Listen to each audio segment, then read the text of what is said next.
હાડકાં અને સાંધાના દુખાવા મુખ્યત્વે બે પ્રકારના હોય છે.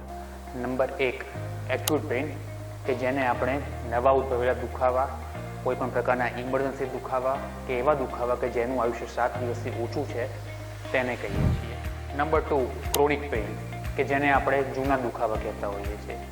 જે દુખાવા શરીરમાં 3 મહિનાથી લાંબા સમયથી રહેતા હોય તેને આપણે ક્રોનિક પેઇન કહીએ છીએ. એક્યુટ પેઇન થવાનું કોઈ એક પર્ટિક્યુલર કારણ હોઈ શકે છે, જેમ કે તમે પડી ગયા છો, તમારા હાથ પગ ક્યાંય અથડાયા છે, તમે કોઈ વજન ઉપાડ્યું છે અને તમારી કમરમાં જર્ક આવ્યો છે, આ બધા કારણ હોઈ શકે છે. જ્યારે ક્રોનિક પેઇનનું પર્ટિક્યુલર કોઈ એક કારણ હોતું નથી, તેના ઘણા બધા કારણો ભેગા થઈને ક્રોનિક પેઇન ઇન્ડ્યુસ કરી શકે છે.